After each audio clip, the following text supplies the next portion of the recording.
O programa tem finalidade de entretenimento e não se presta a realizar diagnóstico ou prescrever tratamento. Caso você se identifique com as questões tratadas no episódio, procure um profissional qualificado.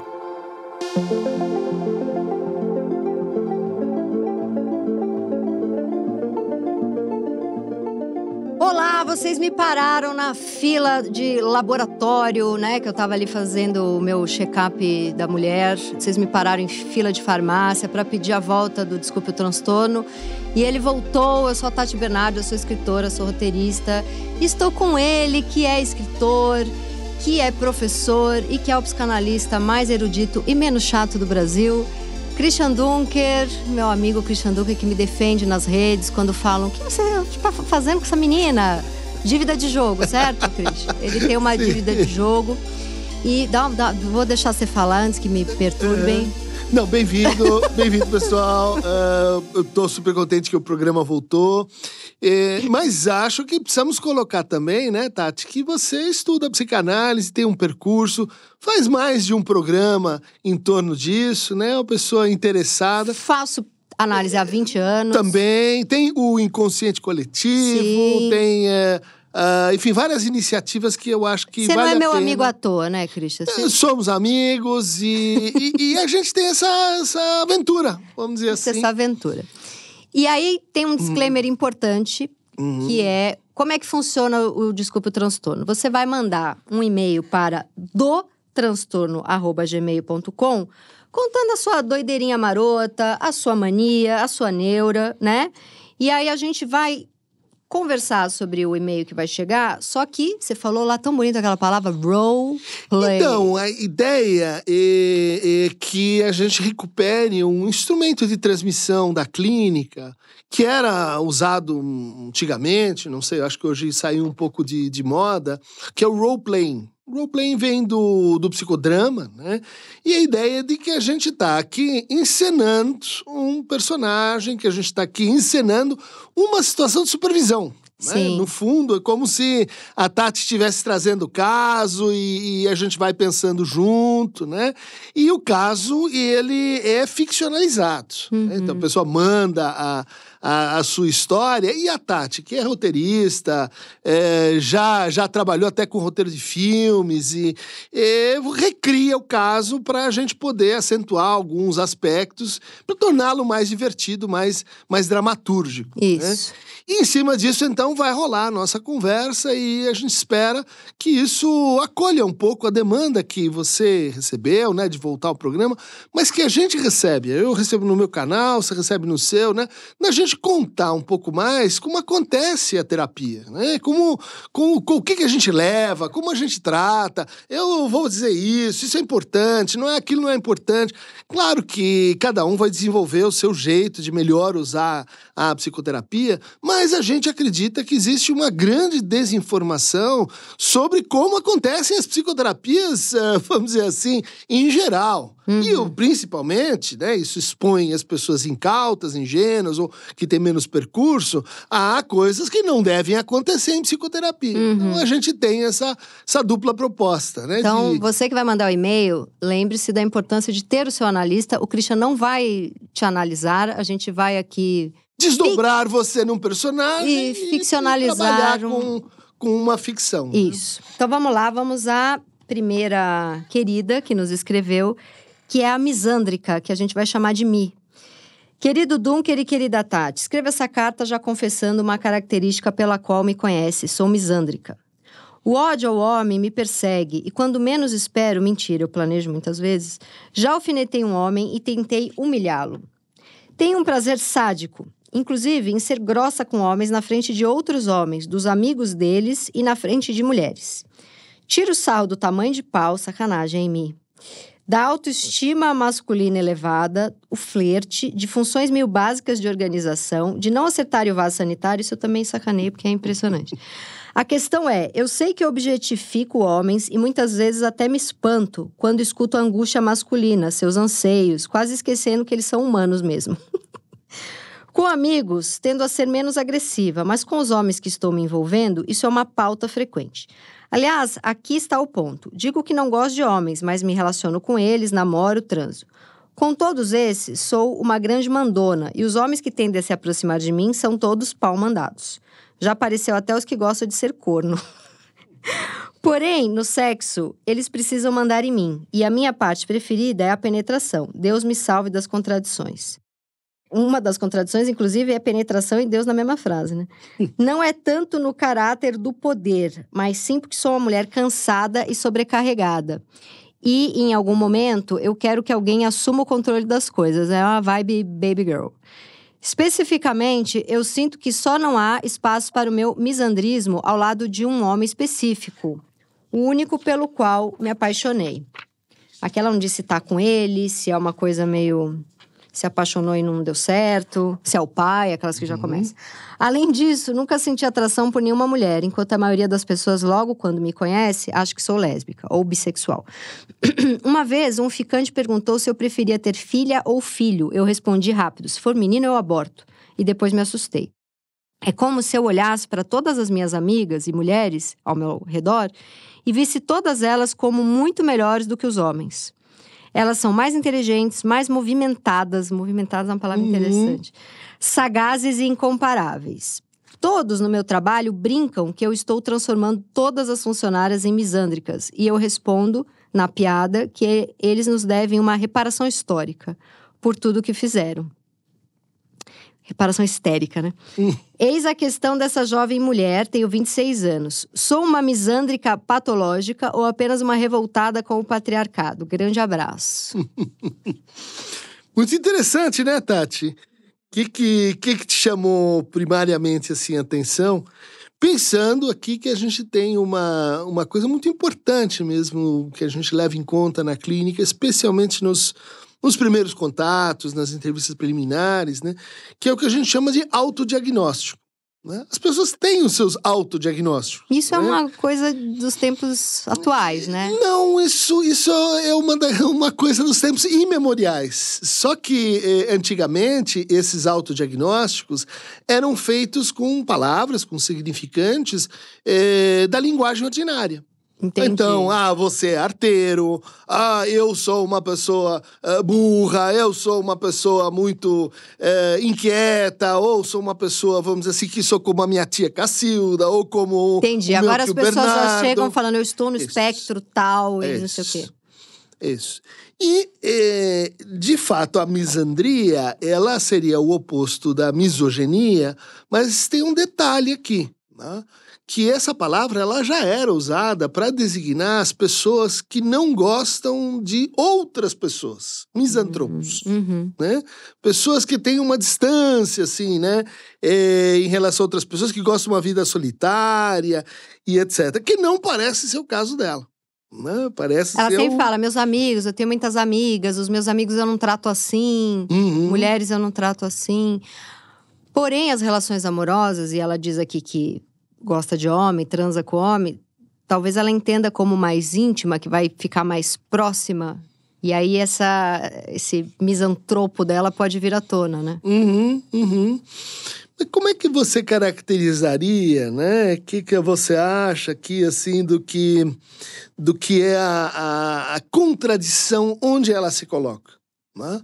Veja, ela não vem com uma fala dizendo assim, olha, Tati e Cris, os homens são realmente imprestáveis, elas mijam fora da privada, elas são assim, não, tem libido isso, essa raiva tem libido, né? Tem libido e tem contradição.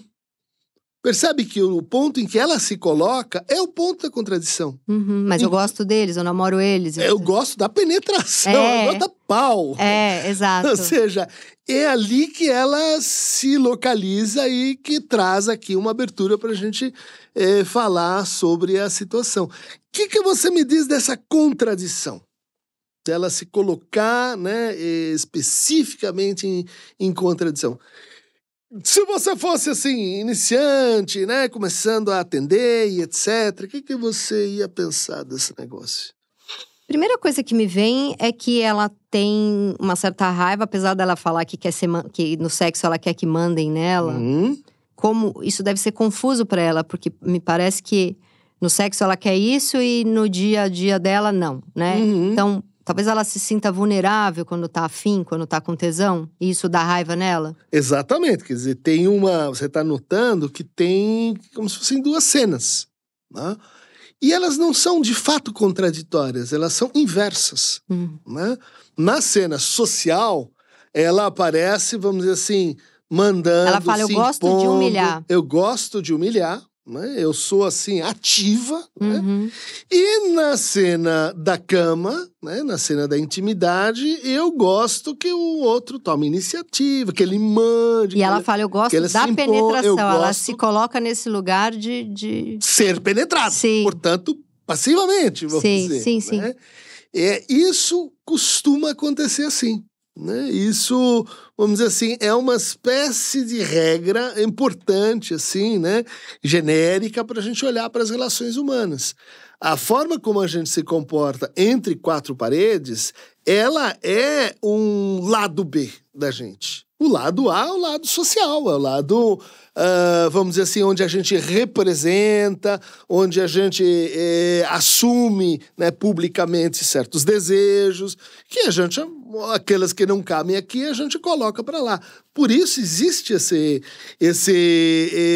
inversão, e quanto mais neurótico, mais invertido. Quanto mais neurótico, mais essa sim. inversão. Por quê? Porque daí o que começa a acontecer? O erotismo que tá nessa cena começa a ir para a vida social.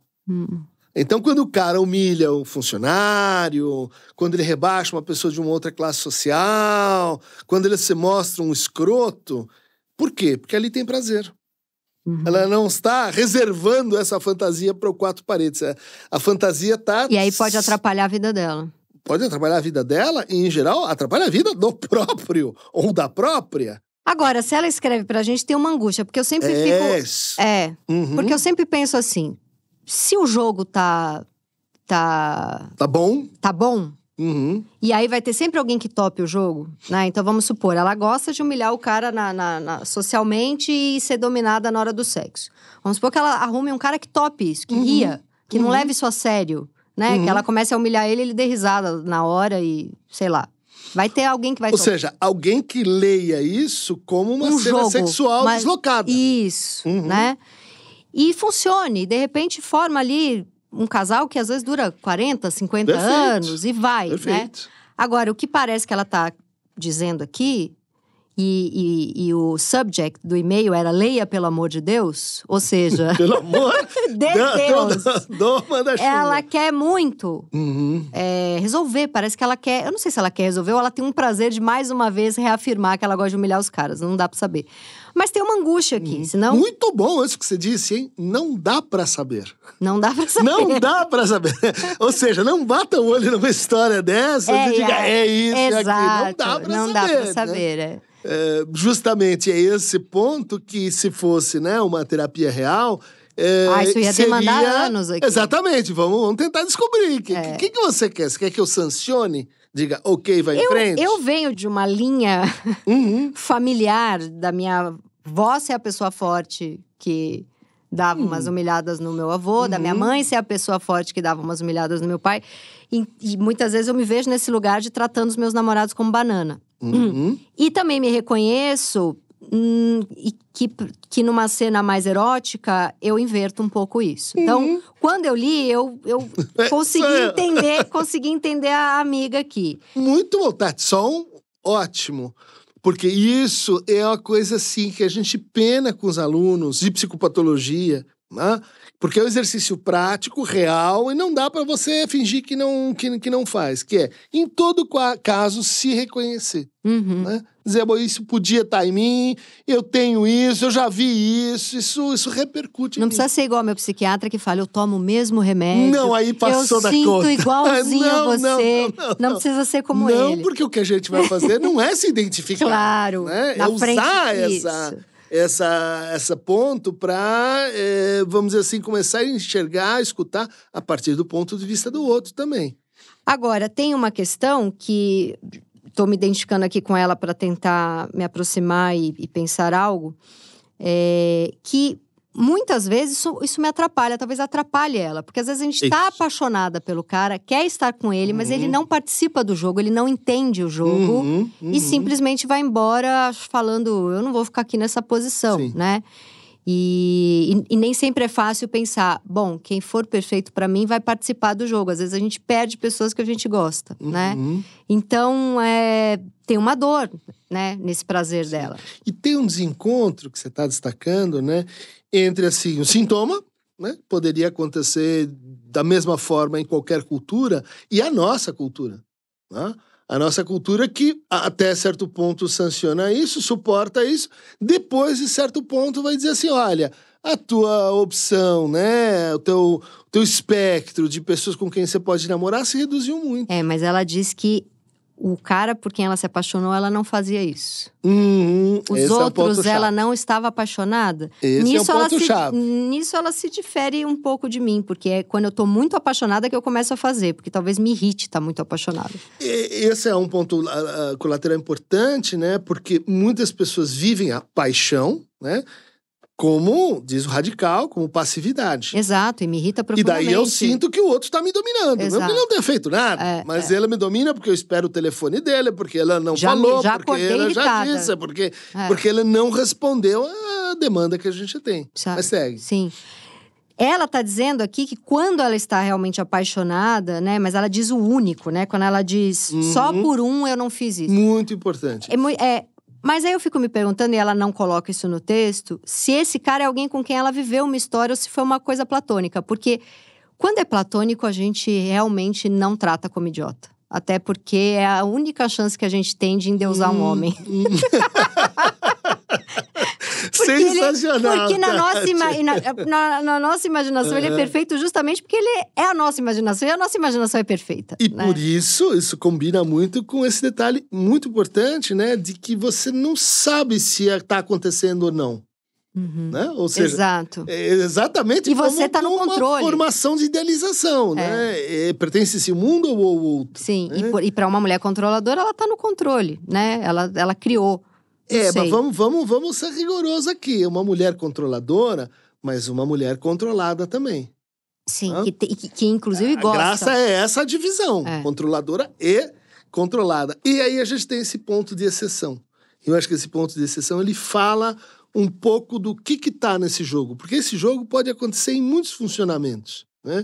Eu posso estar agredindo os homens porque tenho um complexo homossexual recalcado. Né? Eu posso estar agredindo os homens porque eu tenho um trauma, fui maltratada, fui humilhada. Ouvi minha mãe sendo, ouvi minha avó sendo. Exatamente, né? Quer dizer, eu estou, vamos dizer, ajustando as contas. E eu posso estar sendo agressiva com os homens, vamos dizer, nesse caso, me parece mais uma espécie de desafio. Isso que eu ia falar, me parece, porque ela diz assim, o único que eu realmente me apaixonei, eu não fiz isso, né? Me parece que é como se fosse, vamos ver se você me ganha. Eu vou dificultar o máximo pra você. Se você me ganhar, eu não vou te tratar como um idiota. Exatamente. E aí a gente tem um funcionamento que, de certa forma, é histérico, sim, né? Que é de, assim, procurar a exceção. E criar as condições para que a exceção se dê. A mulher histérica é uma frase complicadíssima de se dizer, né? Que eu sou histérica, eu não tenho nenhum problema com essa palavra. Mas cada uma é absolutamente diferente, ainda que recorram a certas linguagens comuns. Mas, correndo o risco de ser muito simplório, esse perfil histérico, especificamente na mulher, óbvio, a gente sabe que tem os homens histéricos também, é uma mulher que o tempo inteiro diz... Ainda não tá bom, ainda não tá bom. Sempre isso é recorrente? Você pode dizer que isso está na literatura, né? Quer dizer, essa associação da histeria com um desejo insatisfeito. Né? Então o cara vai lá e faz, não fez na hora. Não fez, porque não fez. Fez só porque eu pedi. Fez só porque eu pedi, exatamente. Então, mas não tá presente tanto isso aqui, né? Tá presente mais, e é nossa hipótese de leitura, né? Que ela está desafiando, que ela está provocando, para ver onde é e se surge um ponto de exceção.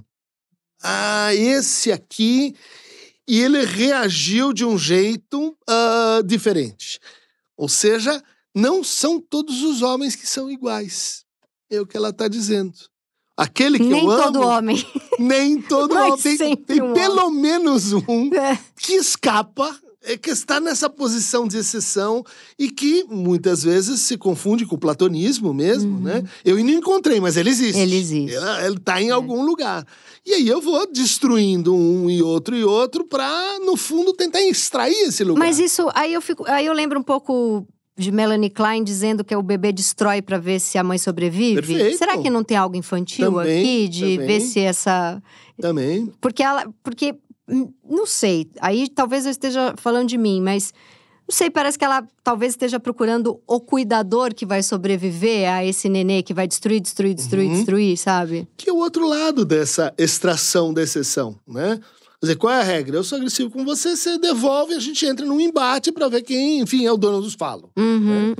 Aqui parece mais assim, e nós vamos entrar nesse jogo, que pode terminar no primeiro turno, mas ele pode evoluir para uma coisa mais interessante e mais complexa, que é quando nesse outro aparece esse sinal de amor, esse sinal de apaixonamento. Aí ela para um pouco. Aí entra o quê? A contradição que ela vive na cama também acontece, tem o seu correlato na vida social. Porque aí ela vai se sentir mais passiva por esse sentimento? Porque aí ela vai se sentir mais passiva, me sinto amando, portanto quero que ele me ame. Não vou também. estragar tudo. Tipicamente é um funcionamento assim, que percebe o amor pelos ciúmes. Puxa, eu tô com ciúmes porque ele tá com outra, mas eu detesto ele. Mas eu percebo o que eu tô sentindo a partir do outro, né? Ou então nessa linha que você tá dizendo, eu bato e ele resiste, ele sobrevive. Ou seja, nós passamos desse jogo da rivalidade fálica para um que sobrevive e continua me amando. Entendi. E aí, se ele sobreviver e continuar me amando, talvez ela pare de bater. Então, aí ela entra nessa posição de contradição, como ela é o equivalente da penetração, né? Só que aí na dimensão amorosa. Quando você diz quanto mais neurótico, mais a contradição. É, mais assim, ou contradição ou dissociação, né? Vamos pensar naquele macho bravio, que vive se exibindo, que ele é o super... E que chega à noite vai para pegar um travesti, vai querer ser assim brincado e que a enfermeira vai tratá-lo, que ele é um grande bebezão. Que ele é um bebezão. Que se infantiliza. Ou seja, a questão toda não é a existência de duas cenas. Isso veio de fábrica. É como é que você lida com elas, né? Em geral, essa personagem, ele diz assim, isso aqui não se comunica com isso aqui. A hora que começa a convergir, aí vem a angústia. Aí ela procura um analista, aí ela procura alguém para ajudar. As duas cenas, você falou que são de fábrica, é uma coisa que já é dada para todo mundo, para um funcionamento de todo mundo. Vamos dizer assim, para neuróticos, né? Tá, o psicótico, ele já nem sabe que cena ele tá. Não, na psicose é como se as duas realmente se confundissem. E na perversão, é como se você tivesse uma espécie de ciência de que você está organizando as duas cenas. Entendi. Você é um maestro das duas cenas. Entendi. Então elas estão ali de uma forma ou de outra, né? Mas essa dissociação, essa briga, esse sentimento de que as duas não convergem é mais tipicamente neurótico. Tá. Né? E aí a angústia vem quando uma começa quando sai da cena erótica e vai para a vida social e aí a pessoa não consegue mais esconder, por exemplo? Quando esse ponto de comunicação começa a assim, se pronunciar. Eu tenho uma fantasia seguindo esse roteiro, né? Que eu vivo na surdina, à noite. Ou então, por exemplo, o cara que combina com a mulher que gosta de dar uns tapinha nela na hora do sexo, mas aí um dia no café da manhã dá um tapa nela. Por exemplo. Exato. Ótimo exemplo. A cena deixou de ser consentida e erótica e se tornou uma violência. Perfeito. E aí, tecnicamente, a gente vai dizer ou é uma passagem ao ato ou um acting out. Que é, tecnicamente, a encenação da sua fantasia fora de lugar. Você, ao invés de ir lá na cama, você vai lá no teatro, você vai lá na festa, no jogo de futebol e encena, né? Pratica a sua fantasia. Problema. Problema porque isso vai causar uma sensação de descontinuidade, de não é aquilo que se faz. A pessoa depois diz assim, mas foi impulso, eu não queria. E tem razão, né? Uma parte não queria, né? Outra parte queria. Veja de novo essa como se articula a contradição. Que, né? Talvez seja um pouco o que ela está dizendo aqui, porque ela diz, eu respondi rápido, se for menino eu aborto, e depois me assustei. Isso. Olha aí. Quando ela traz que se assustou, é um pouco isso de... Ixi, tá indo pra minha vida pessoal e eu assustei. Eu não sei quem é essa que tá falando de lá, em mim. Né? Apareceu onde? Na cena de maternagem. Né? Onde a pessoa vai dizer assim, não... Vou amar, se for um menino, se for uma menina. No fundo, essa jogo que eu faço é uma versão da fantasia, não é sério. Né? Quer dizer, isso não corresponde à integralidade da verdade do meu desejo. Agora, eu tô pensando que essa mulher, na verdade, ela transa o tempo inteiro. Porque, assim, ela tá vivendo erótico nas duas cenas. Porque na hora do sexo, ela vive o erótico porque ela se sente ali, tem prazer em se sentir um pouco subjugada. E na cena social, ela vive erótico porque ela tem prazer em humilhar o cara. Exato. Então, talvez o que ela esteja sentindo na flor de seus 26 anos é que ela tá transando nas duas cenas. Porque transar não é só o ato sexual, né? É que a transa começa, vamos dizer assim, numa série de sedução, né? Numa série de causação do desejo, onde isso pegou um outro aspecto. Onde essa raiva, onde essa insubordinação, vamos dizer assim, é bom uso erótico da cólera. Né? É uma coisa que a gente vê muito frequentemente e agora a gente tem, eu diria assim, um respaldo discursivo ou narrativo na cultura que diz, pode viver isso assim. Ou seja, então eu vou e digo, odeio os homens, os machos são etc, etc, etc. E o que está acontecendo? Eu estou praticando meu erotismo. Tá? Então tem uma relação política, de poder, de busca de equidade, de reparação, atravessada pelo sexual. Sim. Que é o que a gente discute muito, né? Quer dizer, como é que as políticas de gênero se cruzam com as políticas de sexualidade. E pela idade dela, pela inteligência dela, com certeza ela tem todas essas leituras em dia. Fez alguma faculdade que isso foi colocado muito pra ela. Isso dá uma ziquezira na cabeça mesmo. Então, a gente está levantando que pode encontrar uma boa solução e pode encontrar soluções ruins, Desde essa última onda feminista que veio muito forte pro Brasil, eu me senti muitas vezes, claro que o feminismo não é raiva de homem, né? Isso é importante. Mas que se mistura, se mistura. Olha, na quarta onda, eu acho isso uma das sacadas mais interessantes do ponto de vista da clínica, né? Aparece uma coisa que é muito importante mesmo, que é assim, as mulheres e o discurso sobre como se tornar uma mulher, ele historicamente está ligado fortemente a não seja agressiva. Se você for agressivo, você perdeu a sua feminilidade. E a quarta onda justamente diz, não, a gente pode ser agressiva e continuar, né, numa posição, sei lá, se não de mulher, feminina. Né?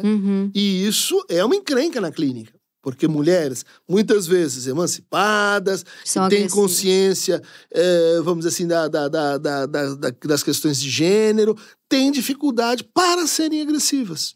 Eu tenho dificuldade para não ser agressiva. E eu ouvi minha vida inteira que isso não era feminino, até que a quarta onda veio e me abraçou. Mas quando você diz, eu tenho dificuldade para não ser agressiva, no fundo é uma dificuldade com como é que a gente equaliza, né? Como é que a gente usa na medida correta, certa, que você acha pertinente, a agressividade. Agora, só para encerrar de uma forma muito misteriosa e instigante, eu tenho o ímpeto de cagar na cabeça de um homem, e o maior tesão que eu tenho é quando ele fala, você não vai fazer isso comigo, cala sua boca. Então fica aí um abraço para as mulheres. Não, porque é isso, coloque limite no meu desejo gigantesco de ficar o tempo inteiro dizendo... E dizendo, você não vai passar, colocando limite, né? Sim, Coloque um limite na minha raiva, né?